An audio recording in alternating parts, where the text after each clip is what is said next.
Still in the last session, technically, kind of bring it over on page 25. We're going to point B, the enemy's use of the principle of economy of force. We're going to look at the enemy's use of the principle of economy of force in individual combat. The enemy usually applies the principle of economy of force against individuals by using tried and true methods that have worked before. If it's worked for him before, believe me, he'll use it again. He'll keep using the same thing until it doesn't work. Okay?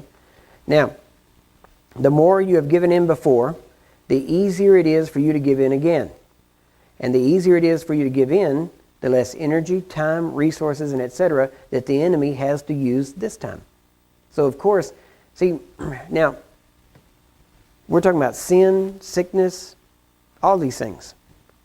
We're talking about complacency, knowing you should pray but not praying. And you think, well, I ought to go pray, but then you give in to not praying, then next time it's easier to give in to not praying, right? So this applies to everything. Now, and you even see some, I guess you would say, principles of psychology here, because the enemy finds out what works against you and uses that, and it gets easier, and the more you do something, the easier it gets to do it next time. So he's not stupid. He's going to go with what works, right? Why should he try something new that you might recognize as an attack when he can use what's worked in the past, and now your area of defense is weaker in that area, so it just makes it easier that he doesn't have to apply near the force or anything for it. So that's why you have to build up a strong defense against sin, sickness, basically I just like to tie it all up and say against all the works of the devil. You have to learn to hate them. You say, but I don't practice sin, but I can't say I hate it. All right? Then you must develop a hatred. Right? And which is easy to do once you see that sin is bondage and that sin will lead into sickness and disease and all these other things. So, now, if you build up a good resistance to the enemy's tactics, for example, sin, he will have to resort to different tactics, and therefore he will have to work harder to get to you.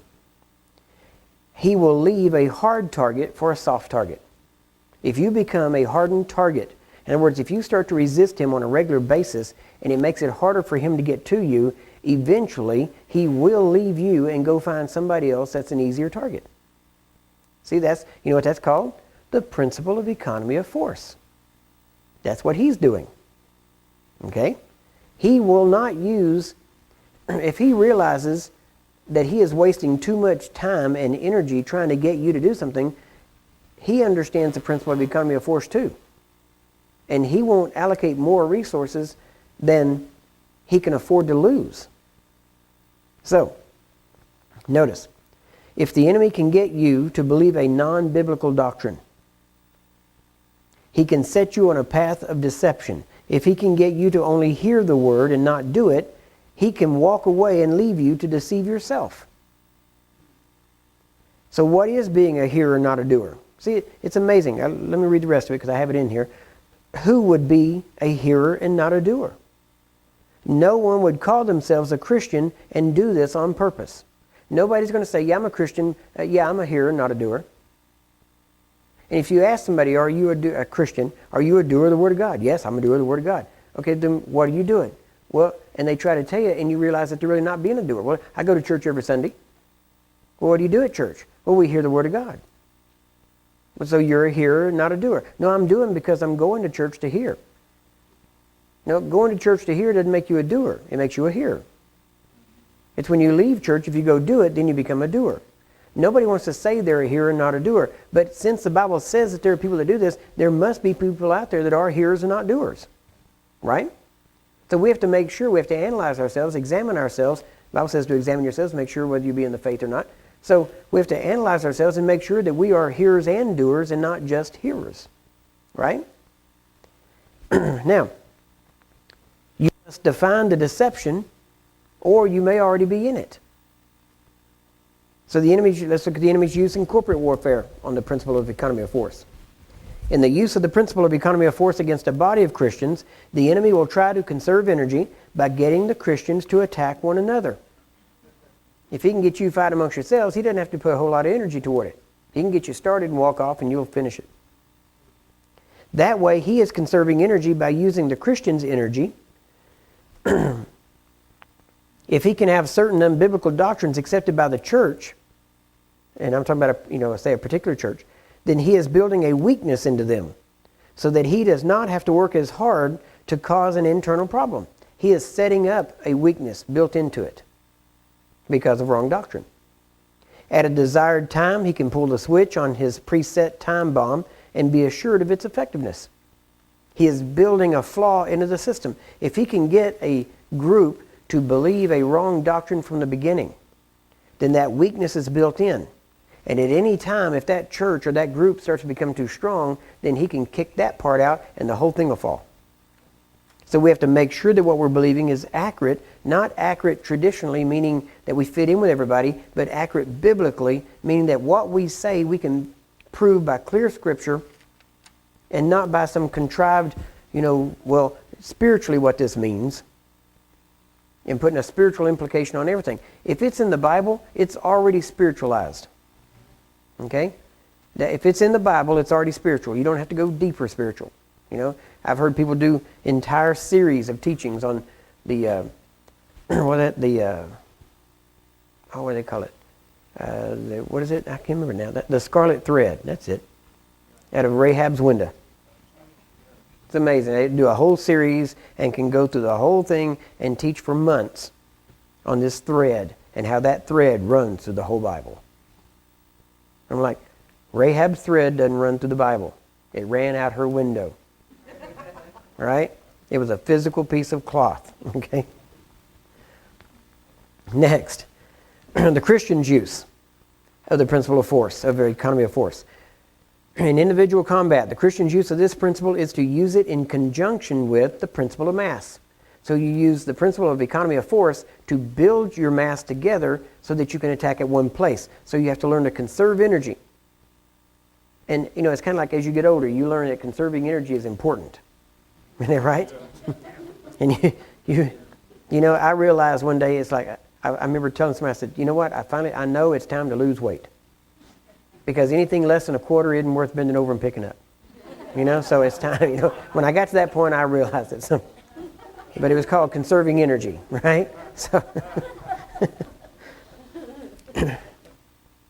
if a dollar bill gets blown away and it's 6 foot away and you're like, I ain't even going to chase it, then it's time to build up energy, right? So, now, the Christian should direct all necessary resources to get himself into fighting shape. That includes fasting, prayer, confession, witnessing, role training, everything. Once you have achieved a level of combat fitness, you begin to use the principle of economy of force to maintain the level with less energy expenditure. See, it takes more energy to get there. And once you get there, it takes less energy to maintain.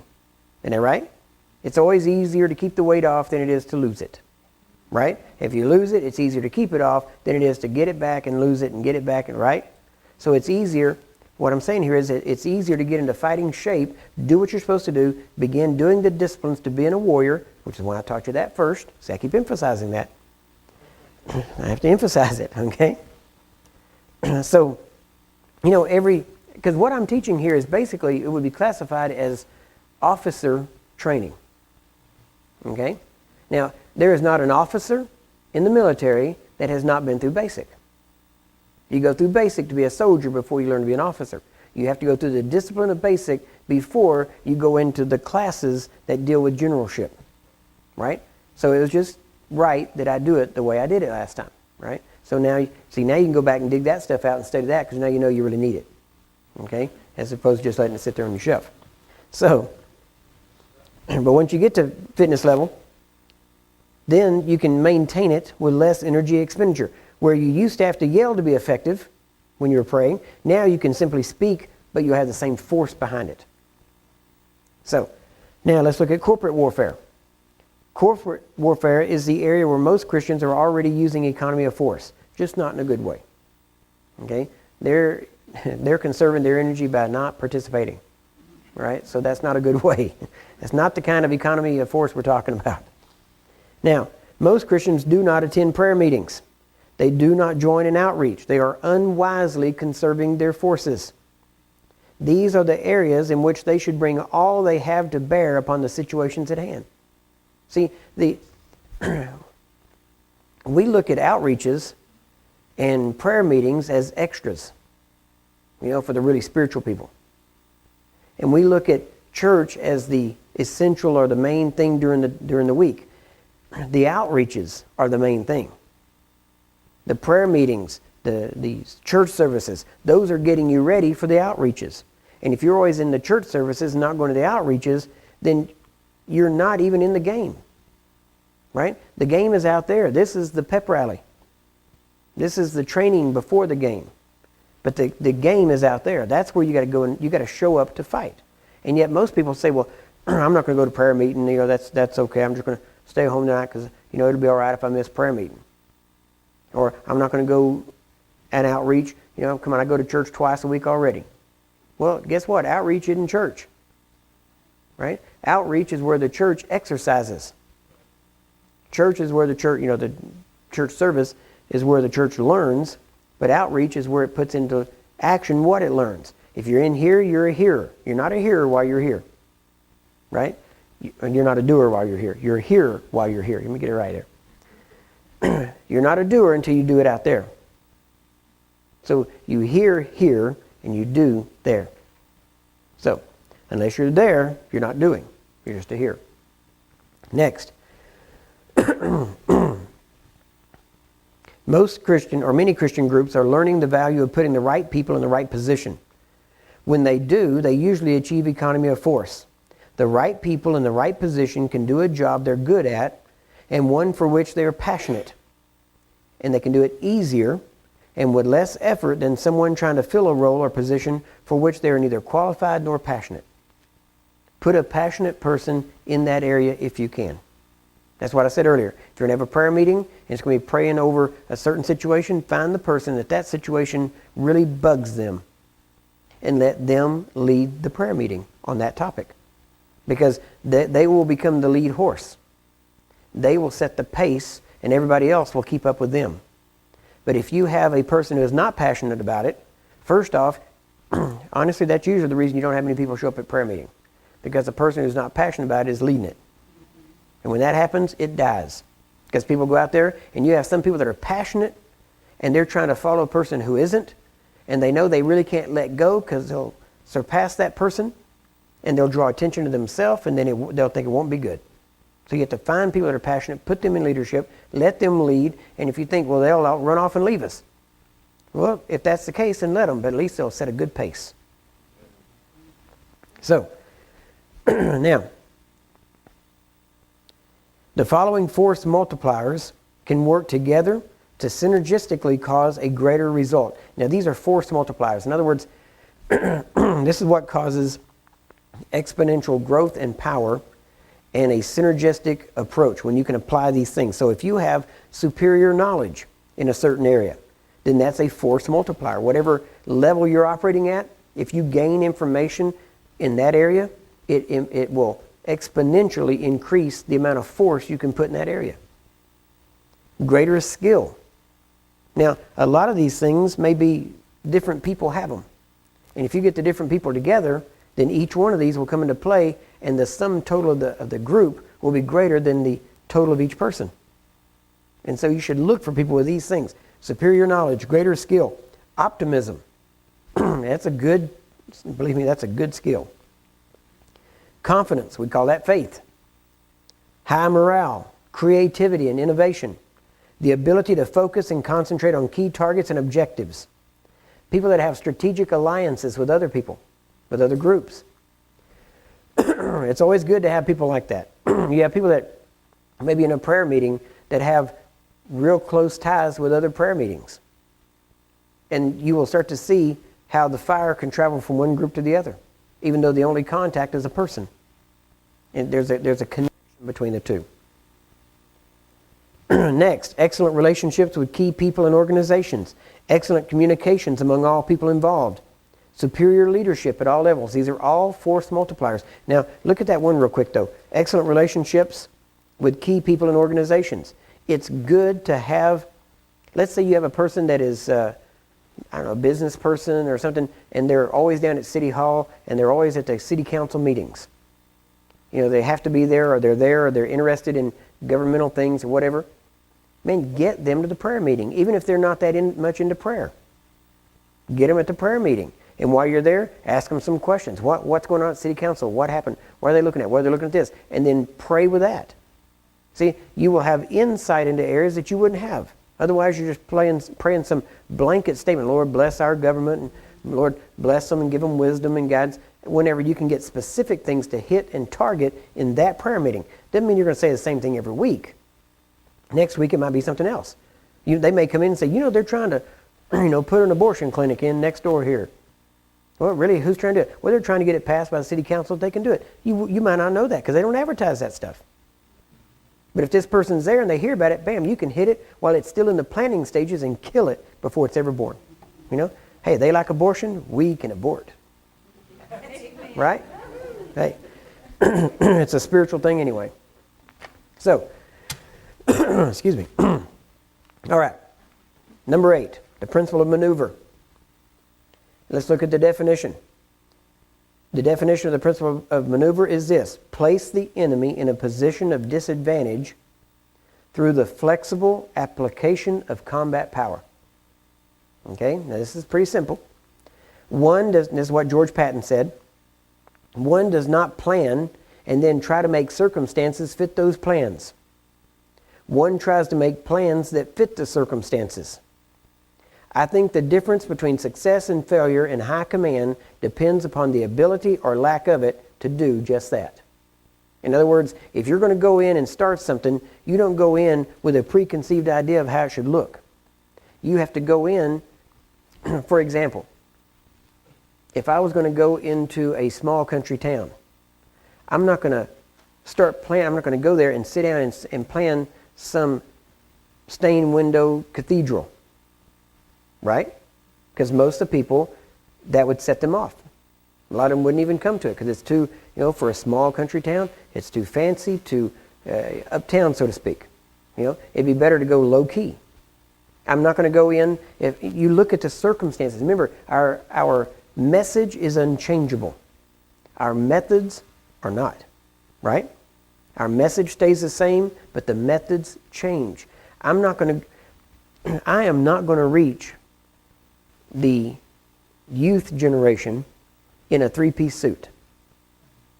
I ain't going to do it, right? I'm going to have to dress like them, or I'm going to have to train people who can go dress like them and who can fit in with them, right? Now, I'm not saying that you have to be exactly everything and do everything, but I'm saying you have to be acceptable to the group before they will listen to you, right? Now, you can preach the gospel. I'm not talking about changing the message.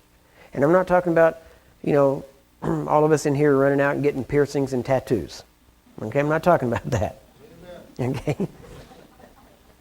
But what I'm saying is that you're not going to go, the tactics that won your generation are not going to win this generation. Right? The strategies will. The principles will. The tactics won't. Matter of fact, if we really wanted to get serious about it, we could win this generation pretty easily.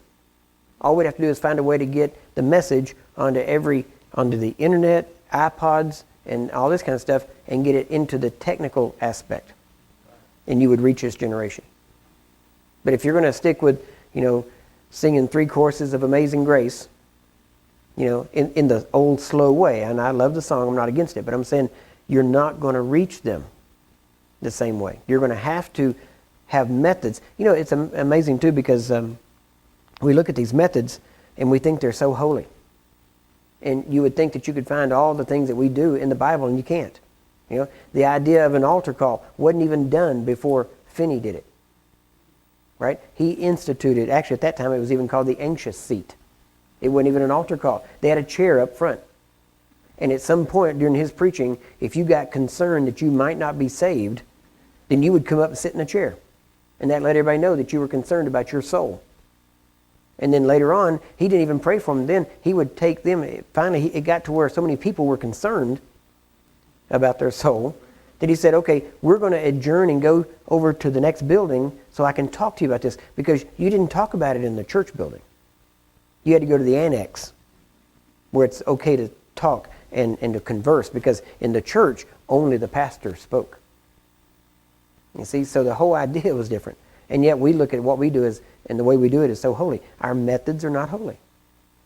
Right? It's the message that's holy. And we have to adapt the method without changing the message. So, and the problem is we've tried to adapt the message. That's what's happened in the church. We've tried to keep the methods and not, change them, but yet we want to change the message to try to reach people, and you end up watering it down to the point where there's nothing worth them coming to the church for.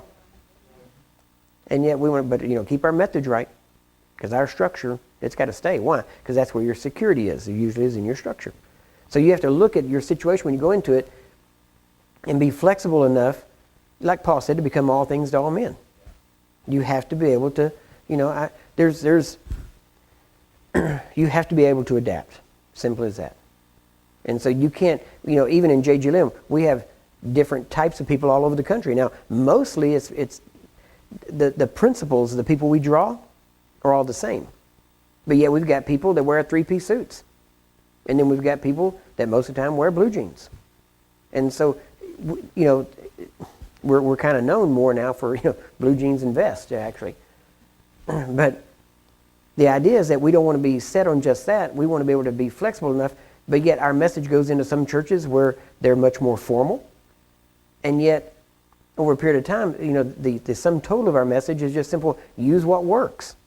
Let's get away from all the stuff that doesn't work, and let's cut to the chase and use what really works. And so the people we draw are generally not people that are drawn to trappings.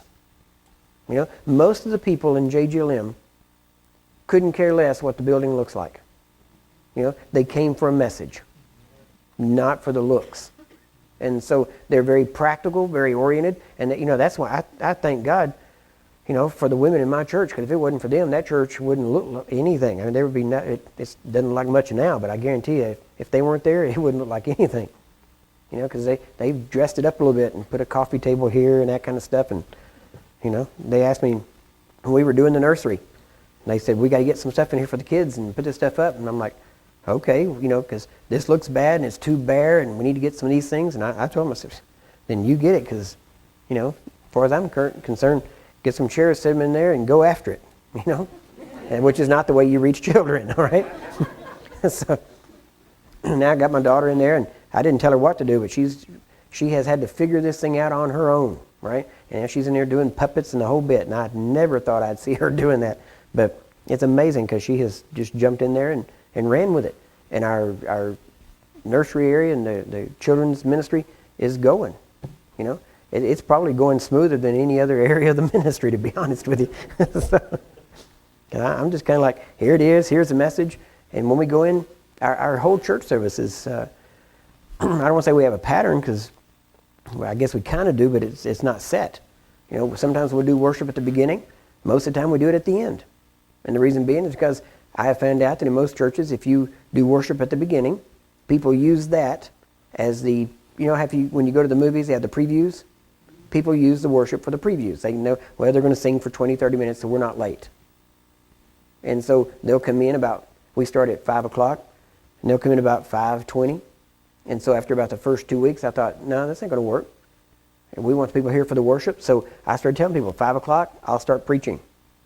And they usually are there when I start preaching. So we get them there on time that way. And then I'll have the preaching, and then a lot of times we'll have any announcements or whatever we need to do, and testimonies and outreach testimonies and things like that. And then we'll go into the ministry of the word or whatever we're going to be doing. And then at the end, then we'll do worship. And we don't have a worship team. We've got a guy that plays the guitar. And that's it. And he writes the songs. He has taken the JGLM message and put it in song. And it's accurate. And so it's not a big production. And sometimes he'll lead the worship. Other times we'll put on CDs and just play CDs. Because why reinvent the wheel?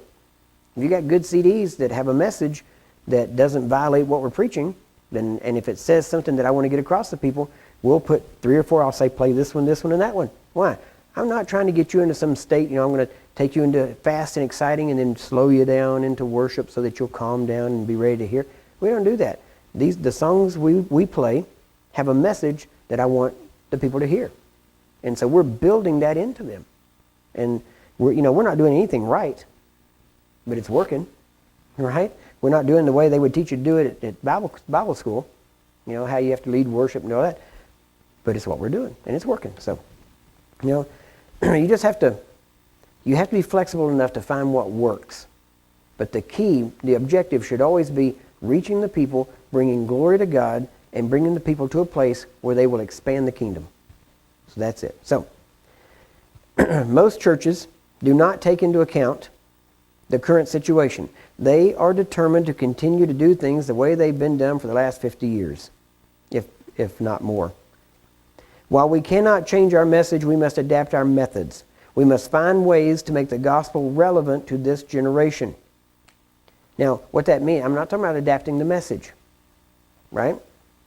The gospel is relevant to this generation, but you have to find what is relevant to the generation to apply the gospel to, right? Because a lot of the situations that, the generation that most of us grew up in is not the generation that's out there. That's why one of the things that I want to do in the Bible school, at least in a portion of it, is I wanted to teach, when you go into the military, they have a class on what's called doctrines and customs, or traditions and customs. And they teach you the history of the military branch that you're in, and they tell you all the customs. They talk to you about saluting and rank, and they talk to all these different areas of customs and courtesies that you're to show to higher ranking officers.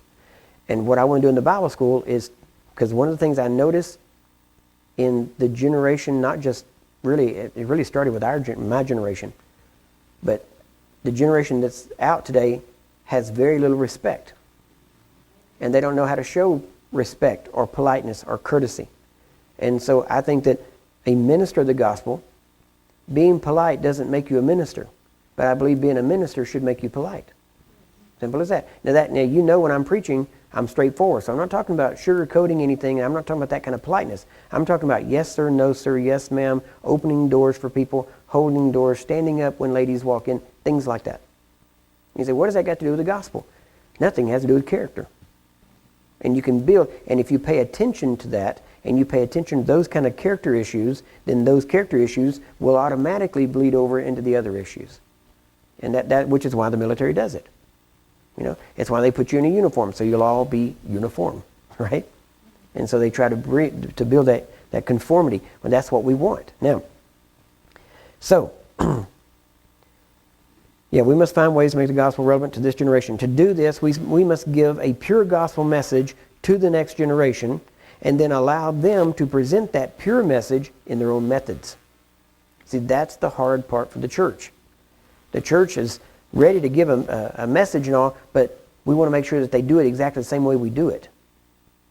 Rather than allowing them to have a pure message. Make sure the message is right and let them adapt it, because they know what will reach their generation. Right? To do this, where are we at? Nope, yep. What worked to reach the last generation won't reach the next generation. Tactics change, strategies do not. Methods change, message does not. Human nature is still the same. In past generations, people sat by their radios and listened to long plays, to long plays on the radio, or programs. This generation has an attention span in minutes equal to their age in years. Honestly, that's a proven fact. Every person basically has an attention span that equals their age.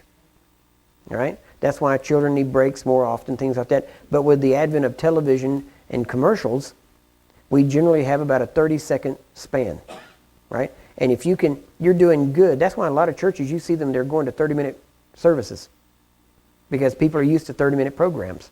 They are used to being able to only sit for about 30 minutes, and even then you need commercials about every 6.5 to 7 minutes.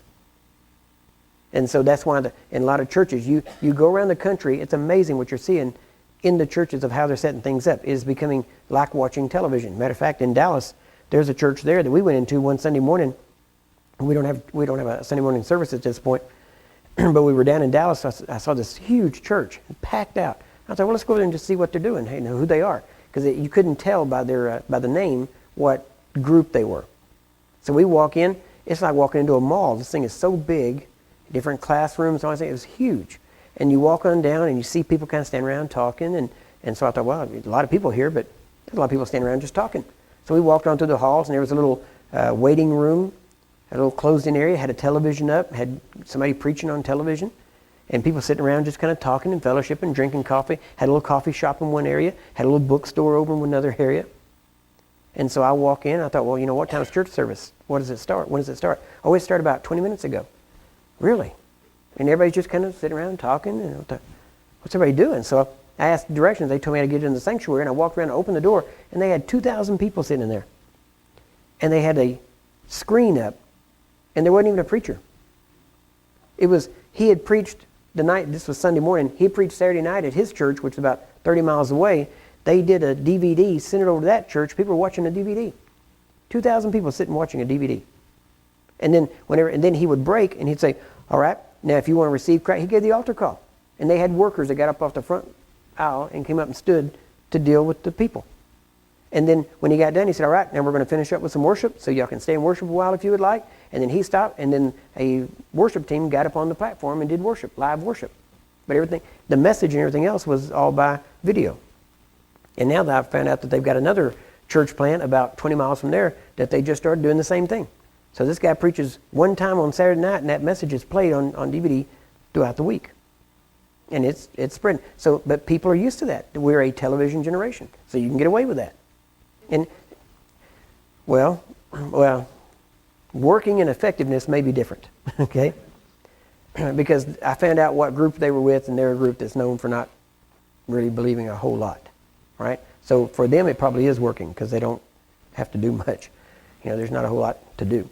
So, but what I noticed is that, well, it's the same thing. You're seeing it in Bible colleges. A lot of the Bible colleges now are using DVD and things like that to watch. Instead of having live instructors, you watch DVDs, which is fine. I don't have any problem with that because you watch a DVD of the DHT, and it's like being there for the most part. The only problem is sometimes you can't ask some of the questions you may have, but a lot of times I answer the questions anyway because most times people's questions are no different. All the questions are pretty much the same. And whoever's showing the DVD usually has actually been to the DHT, so you can actually ask them questions. So I don't have any problem with that. What we're trying to work out now is we want to get set up so that we can, wherever we're at, we can turn around and put it on the internet live while we're doing it anywhere. And that way all you'd have to do is go to our website, go to a little corner link that says webcast, click on that, and it would come up with a television screen that you could actually watch us wherever we are, and it'd all be live. And so we're trying to move into that. We've got a situation now where we want to do the Bible school in Dallas that would be a set time people could get on there, and we would actually have a person sitting on the side with their computer, and we would have a chat room, like an instant messenger thing, going on where anybody watching from anywhere, if they were watching it at home, they're watching it live, but since we couldn't talk to them, they can basically send the message of a question, and that person watching the computer will say, Curry, we have a question from so-and-so in Fort Collins. And here's the question. He would read the question, and I could answer it right there, so the person sitting at home could actually get their questions answered live. And so, if we got the technology, let's use it. The devil's sure not going to sit around and waste technology. So we ought to use it, right? And we have the potential. You get on the internet like that, you got a potential of, what they say, over, 2 billion people now have internet? Something like that. I mean, obviously, everybody in the world can get it, but they say roughly 2 billion people, I think, right now have access to internet. So you have a potential audience of however many people can get on there. So I say, let's go for it. If you really want to get the message out, and you take all the money out of it, then it gets real easy to spread a message. It only gets complicated when you try to figure out ways to control it so you can keep making money. So that's what we're trying to do. We're trying to get to a place where all of our material will be free. That's what I want to do. I want to make it all free, and because it'll simplify a whole lot, and it'll help spread the message. That's why I don't care if y'all copy the CDs and stuff and give them away. I don't care. For the most part. Now, obviously, we do make a living, and a lot of times it's the media sales that actually allow us to go in places where a lot of times we can't take up an offering. Like when I went up to the Indian Reserve up in Canada, you can't take up an offering up there. They don't have any money. And so we go in there. I gave them CDs, DVDs. I gave them, T-shirts. I mean, I gave away everything I had. And so we do make money off of it. But at the same time, if we're trying to spread a message, we're trying to get it out there. We want to start putting our messages on MP3 where you can go on and download them. So there's a lot of things in the works. And I'm telling you, my heart is getting this message out. I'm not trying to build, finances. That's not the point. Everybody has to make a living. Everybody has to live. We have to eat. We have to have gas, and gas prices the way they've been.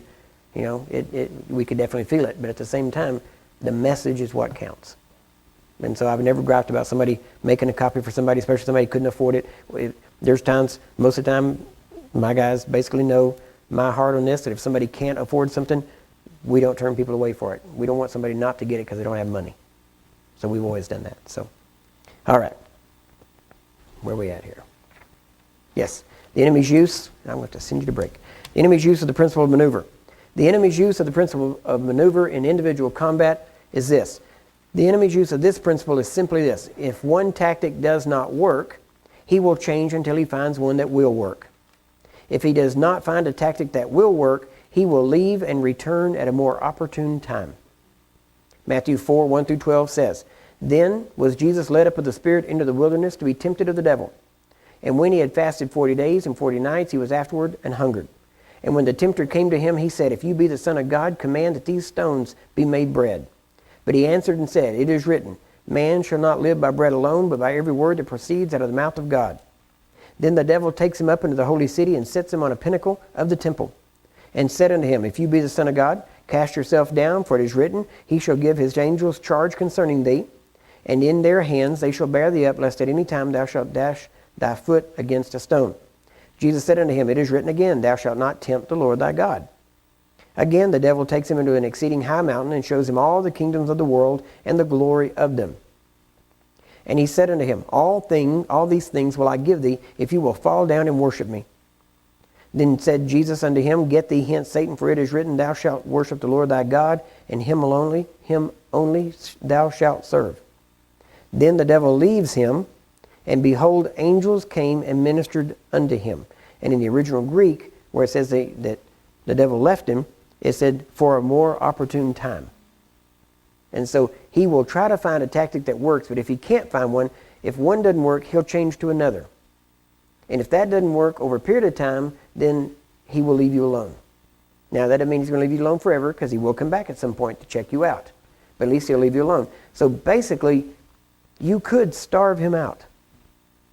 You could just not let his tactics work to a point where he will leave you alone. So you can get to a place where the devil really doesn't bother you that much. Especially, you can work on one area at a time until you beat him in every area, to where he really has no area to come in on you. So, the enemy will probe for a weakness, and if he finds it, he will exploit it. If he does not, he will leave and wait for a better opportunity. Now, that's individual warfare. In corporate warfare, it works like this. The enemy will scan each person in a congregation, looking for a weakness that can be exploited. The more sins the enemy can get the leader involved in, the less sins the leader can preach against. Usually the sin you defend is the sin you're in, right? And the sin you won't preach against is usually the sin you're practicing. So that's just a good rule of thumb. The more sins that the enemy can get the leader involved in, the less sins, obviously, that the leader can preach against. The more sins the congregation is involved in, the less they give. Now, notice, you get this. See, this is a major point. This will tell you why some preachers preach some things and won't preach others. The more sins the congregation is involved in, the less finances they will give when the preacher hits their sin, because it makes them mad. Now, subconsciously, it may not be a conscious decision, but subconsciously, that's what happens. Now, the enemy will move or maneuver from person to person and from time to time throughout the congregation to exploit each weakness when it best suits his purposes. This is adding the principle of economy of force with the principle of maneuver. This is how the enemy uses that against it. He'll go through each one and hit. Now, the Christian's use of the principle of maneuver individually is this. The best use of this principle by a Christian is in keeping the flexibility to change tactics as needed. Now, here's the areas of potential dangers. Legalism. Legalism is the most opposite principle against the principle of maneuver. See, when you're legalistic, you are absolutely inflexible. You will not change at all to any degree. Now, I'm not talking about compromise. That's a whole different thing. But I'm talking about if you are legalistic, then your sense of security and being is in you keeping things the way they are, not in your relationship with Christ. Now, legalism is void of flexibility. I think it says if there, but yeah, it's void of. Should be a no. Almost always devoted more to a method than to the freedom of the oppressed. And it gives false security. Legalism, the Pharisees were legalistic. And they were always more interested in doing things right, according to them, than setting people free. And even when people got free, they got mad because it wasn't done the way they thought it should be done. That's a prime example of legalism. So we should rejoice over the freedom more than the method, even though at the same time we should always be moving toward purity of method according to the Bible. Right? Now, next one, pride. Many times if someone makes a stand or a certain statement, they would rather try to fulfill the statement or stand even if it is wiser to change. This is not referring to compromise. This is when a Christian continues on a certain path so that they don't look bad in front of others. They don't want to change because they don't want to look like they've backed up or had to retreat in some area. Some build massive cathedrals as monuments to self and then must constantly badger the Christians for finances to keep it running. Now see, they'd rather do that than to say, you know what, we're in over our heads. We need to get out of this thing and let's go cheaper. It'd be better to do that and not badger the people for money and let the people stay spiritual and stay focused on spiritual things. This is where counting the cost beforehand would come into play. Now, the Christian's use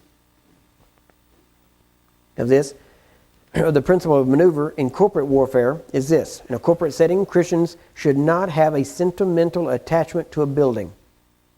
Because if you do, then it becomes the purpose of keeping that building going. Jesus didn't die for buildings, he died for people. They should be able to use what is available without becoming attached to what they use. We must learn to remain mission-oriented, not empire-minded. If another group is effective at winning the lost, we should back them and learn from them. This does not mean that we should endorse all their teachings or activities, but we must remain flexible, and by doing so, you will be able to react to situations faster. Okay? So you don't just because they're not part of our group, doesn't mean we shouldn't have anything to do with them. If they're good at witnessing, then let them witness. Go out. When you know they're out witnessing, let them go. And as they witness to people, if they need prayer for healing, then minister healing. Or if they need a place to grow, then talk to them and disciple them. Right? But learn from different groups on how they do things. You can learn from the cults. Not doctrinally. But I'm saying in their methods. The Bible even says that sometimes the children of the world is wiser than the children of the kingdom. You know, the Jehovah's Witnesses are highly effective at training their people. You know, you may not, it is amazing because how they train them, they make them almost impossible to reach sometimes.